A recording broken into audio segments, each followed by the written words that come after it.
दीक्षा app पर उपचारात्मक शिक्षण। इस वीडियो के माध्यम से हम उपचारात्मक शिक्षण में जो भी प्रश्न हैं उनके उत्तर बताने की कोशिश करेंगे। आप अपने प्रश्नों के उत्तर आसानी से हल कर सकते हैं। प्रशिक्षण पर गहरी समझ बनाते हुए प्रश्नोत्तरी में अधिक से अधिक अंक अर्जित करें। उपचारात्मक शिक्षण उत्तर प्रदेश, इसमें 5 भाग प्राप्त होते हैं। आज हम वीडियो के माध्यम से भाग 1 से 5 तक के प्रश्नों के उत्तर की वीडियो बनाएंगे। उसके माध्यम से आप अपना प्रशिक्षण आसानी से पूर्ण कर सकते हैं। आज इस वीडियो में भाग 4 शिक्षण तकनीक है, उनमें जो भी प्रश्न है उनके बारे में बात करेंगे। अगर आप चाहते हैं कि बेसिक से संबंधित सभी जानकारी आपको एक ही प्लेटफॉर्म पर प्राप्त हो तो आप चैनल को सब्सक्राइब जरूर कर लें। वीडियो जानकारी पूर्ण या उपयोगी लगे तो इसे लाइक जरूर करें और अपने दोस्तों में शेयर करें, जिससे उन्हें भी लाभ प्राप्त हो सके। चैनल पर पहली बार जुड़े हैं तो सब्सक्राइब जरूर कर लें। Thank you. उपचारात्मक शिक्षण उत्तर प्रदेश, इसको हम क्लिक करेंगे, कोर्स ओपन हो जाएगा। इसमें 5 भाग हैं। पहला भाग है उपचारात्मक शिक्षण की ज़रूरत क्यों। दूसरा भाग है उपचारात्मक शिक्षण से परिचय। भाग 3 है उपचारात्मक शिक्षण की तैयारी। भाग 4 है शिक्षण तकनीकें। भाग 5 है अपनी समझ को परखें। भाग 4 पर क्लिक करेंगे, लोडिंग शुरू हो जाएगी, वीडियो ओपन हो जाएगी। भाग 4 शिक्षण तकनीकें, इसमें जो भी प्रश्न है उनके उत्तर कुछ इस तरह से हैं। इस प्रशिक्षण में 69 पेज प्राप्त होते हैं। पेज नंबर 4 पर हमें पहला प्रश्न प्राप्त होता है, पीयूष किस तरह के आकलन का इस्तेमाल उन संकल्पनाओं के बारे में पता लगाने के लिए कर सकते हैं जहां बच्चों को परेशानी हो रही है। पहला ऑप्शन है रचनात्मक, दूसरा नैदानिक, तीसरा सारांशनात्मक। इसमें हमारा नैदानिक ऑप्शन बिल्कुल सही है, वहां पर हम क्लिक करेंगे, सबमिट के बटन को प्रेस करते हुए आगे बढ़ जाएंगे। नैदानिक हमारा सही ऑप्शन है। पेज नंबर 6 पर हमें अगला प्रश्न प्राप्त होता है, क्या आप अनुमान लगा सकते हैं कि पीयूष ने इन बच्चों की भाषा संबंधी परेशानी को समझने के लिए किस रूप में नैदानिक आकलन किया होगा। कोई एक विकल्प चुनकर सबमिट बटन दबाइए। इसमें 3 ऑप्शन है, मौखिक लिखित और दोनों। इसमें हमारा तीसरा ऑप्शन बिल्कुल सही है, मौखिक और लिखित दोनों। इस पर हम क्लिक करेंगे और सबमिट के बटन को प्रेस करते हुए आगे बढ़ जाएंगे। मौखिक लिखित हमारा सही ऑप्शन है। पेज नंबर 17 पर प्राप्त होता है उपचारात्मक शिक्षण की योजना के बिंदु। पहला नंबर है 40 मिनट का समय, दूसरा मौखिक भाषा पर ज़्यादा ध्यान, तीसरा अलग अलग हिंदी की बहुत सरल कहानियाँ, चौथा आ और ई मात्रा के शब्द लिखना, पांचवा ऊ और ओ मात्रा के शब्द लिखना, छठवां मात्राओं वाले सरल शब्दों को लिखना, सातवां सवाल पूछना सिखाना और भावनाओं को लिखित रूप में प्रकट करना सिखाना।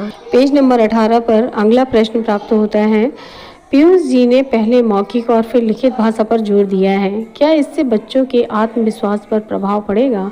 2 ऑप्शन हैं, हाँ नहीं। हाँ ऑप्शन एकदम सही है, वहाँ पर हम क्लिक करेंगे, सबमिट के बटन को प्रेस करते हुए आगे बढ़ जाएंगे। नंबर 20 पर हमें अगला प्रश्न प्राप्त होता है, योजना के तहत बच्चों को सरल कहानियाँ सुनाना या सरल शब्द बनाना बच्चों के आत्मविश्वास को बढ़ावा देगा। 2 ऑप्शन है, हाँ या नहीं। हाँ ऑप्शन बिल्कुल सही है, वहाँ पर हम क्लिक करेंगे, सबमिट के बटन को प्रेस करते हुए आगे बढ़ जाएंगे। पेज नंबर 22 पर हमें अगला प्रश्न प्राप्त होता है, पीयूष ने माता पिता के साथ योजना साझा की, इससे बच्चों के आत्मविश्वास पर बुरा प्रभाव पड़ा। इसमें 2 ऑप्शन है, हाँ और नहीं।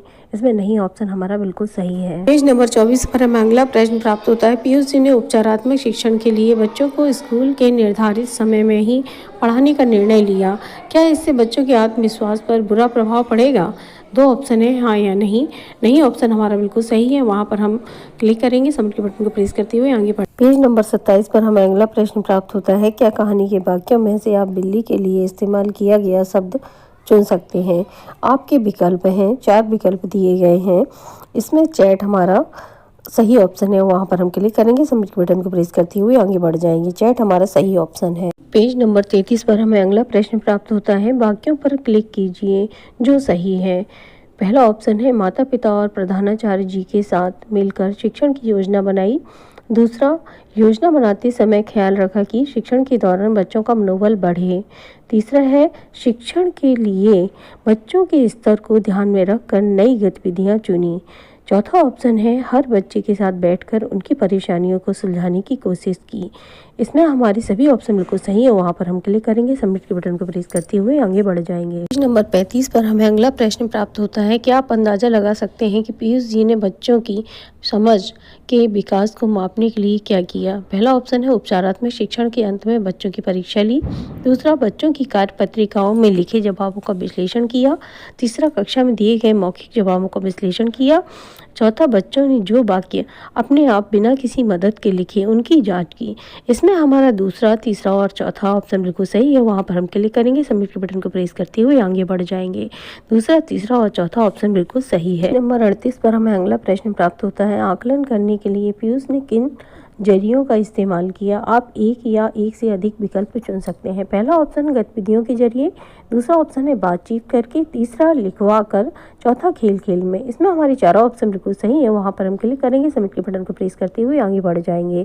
चारों ऑप्शन हमारे सही हैं। पेज नंबर 40 पर हमें अगला प्रश्न प्राप्त होता है। क्या आप बता सकते हैं कि उपचारात्मक शिक्षण के वक्त पीयूष जी ने बच्चों की मदद के लिए किस तरह की शैक्षणिक तकनीकी का इस्तेमाल किया? पहला ऑप्शन है हर बच्चे को अलग अलग निर्देश देना, दूसरा है स्तर के अनुसार बटे समूहों में शिक्षण, भिन्नात्मक शिक्षण, तीसरा ऑप्शन है सभी बच्चों को एक साथ निर्देश देना और पढ़ाना, चौथा ऑप्शन है मिले जुले समूहों में पढ़ाना, पांचवा ऑप्शन है सहकर्मी शिक्षण। इसमें हमारा पहला और तीसरा ऑप्शन बिल्कुल सही है। वहां पर हम क्लिक करेंगे, सबमिट बटन को प्रेस करते हुए आगे बढ़ जाएंगे।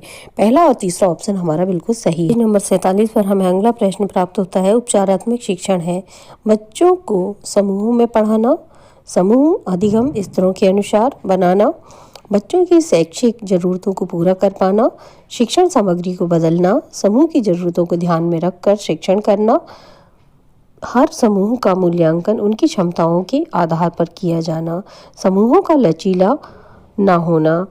इसमें हमारा पहला, दूसरा, तीसरा, चौथा, पांचवा, छठवां ऑप्शन बिल्कुल सही है। यहाँ पर हम क्लिक करेंगे, सबमिट के बटन को प्रेस करते हुए आगे बढ़ जाएंगे।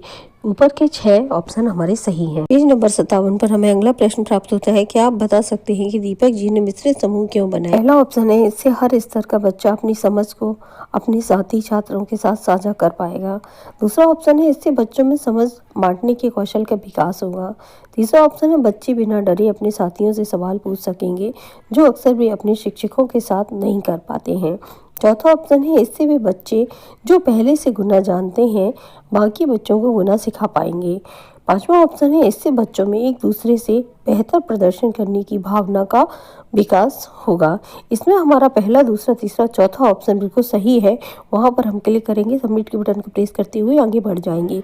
ऊपर के 4 ऑप्शन हमारे बिल्कुल सही हैं। पेज नंबर 66 पर हमें अगला प्रश्न प्राप्त होता है। यहाँ शिक्षक ने बच्चों का नैदानिक आकलन कैसे किया?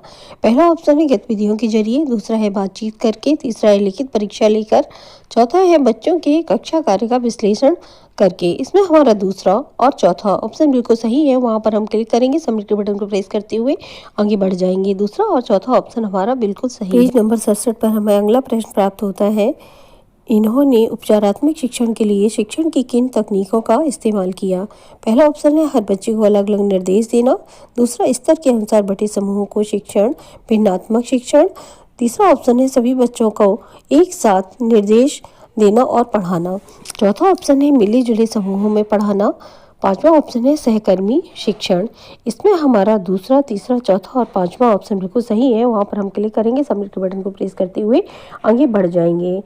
दूसरा, तीसरा, चौथा और पांचवा ऑप्शन बिल्कुल सही है। पेज नंबर 68 पर हमें प्राप्त होता है। उपचारात्मक शिक्षण रचनावाद और पारंपरिक विधि के माध्यम से हो सकता है। बधाई हो, यह कोर्स खत्म हुआ। हमें आशा है कि यह कोर्स आपको पसंद आया होगा।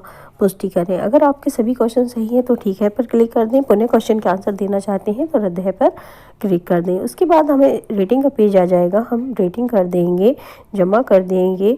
भाग 4 हमारा सफलतापूर्वक संपन्न हो। वीडियो जानकारी पूर्ण या उपयोगी लगी हो तो इसे लाइक जरूर करें और अपने दोस्तों में शेयर करें जिससे उन्हें भी लाभ प्राप्त हो सके।